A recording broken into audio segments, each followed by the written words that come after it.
In tonight's We Stand Together, Broadway United Methodist Church has been around for nearly 100 years.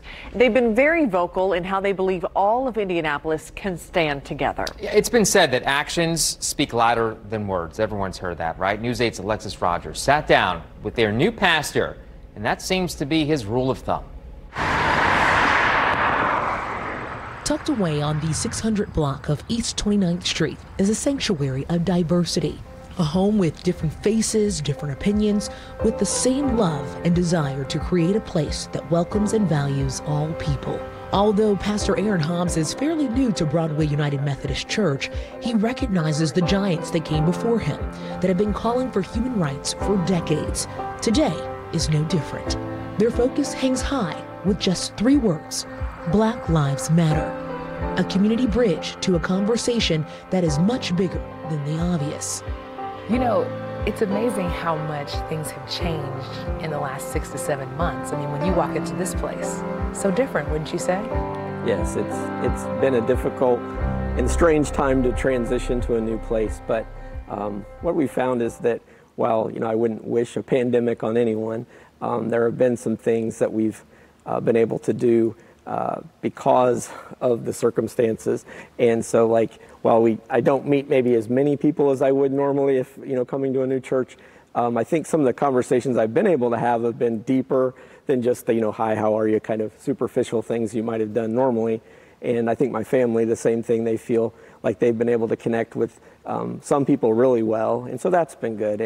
And it's also given us a little bit of time to think about some of the things that we've been doing and the ways that we, interact with our neighborhood and live out our faith in the community. So, it's given us some time for reflection. So we're trying to make the best of it, but we look forward to a time when we're able to gather back together, because Broadway is really a special place in the sense that they're really at their best. This congregation is really at its best when it's together, when it's, able to have conversations and have faith, as we say here a lot of the times. So, so that's, but it's been good.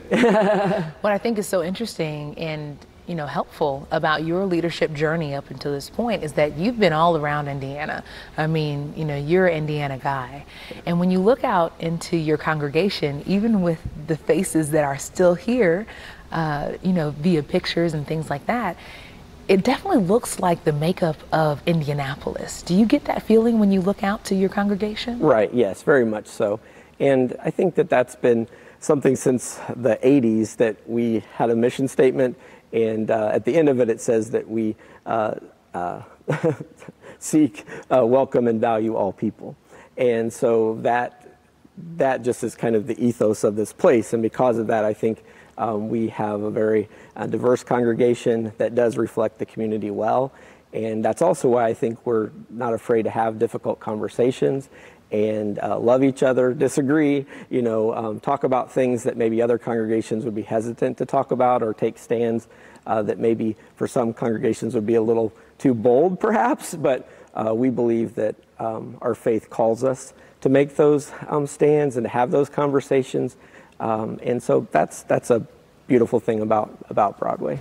Speaking of reflecting the community and making it into an adjective, right, and as well as a verb, that can be pretty tough in these times, but you all made quite the statement with your Black Lives Matter sign. Where did that come from? Why did you do it?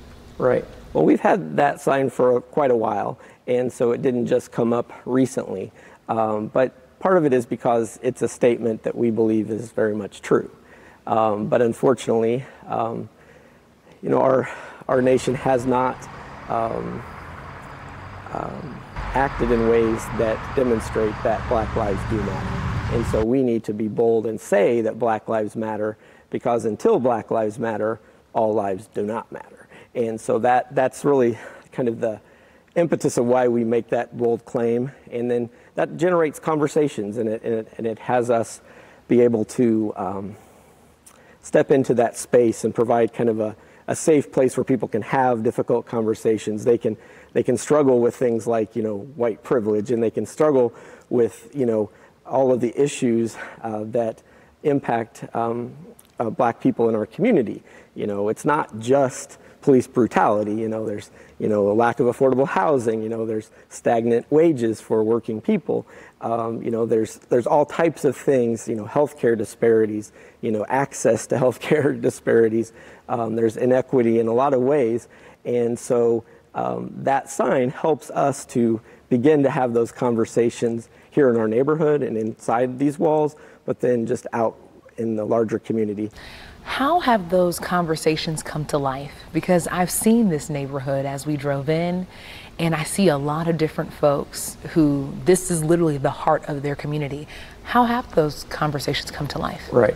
Well, it started a long time ago because this congregation made an intentional decision as white flight happened in Indianapolis and Marion County and people moved out to the suburbs. Broadway made an intentional decision to stay in this place. And I think that made a huge difference because we stayed here. We're a trusted partner in those conversations. And so even though our neighborhood has changed over the years, it's beginning to gentrify.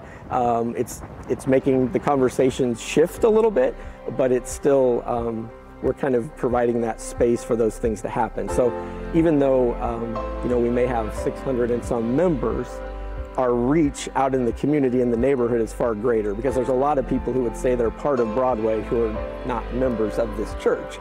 But because of all of the ways that we interact in the community and the neighborhood and get out and get to know our neighbors, that makes a difference and I think allows us to have that space to have important conversations. Well, remember, you can also listen to the We Stand Together podcast anytime. And you can find tonight's episode and others online right now at the allindianapodcastnetwork.com.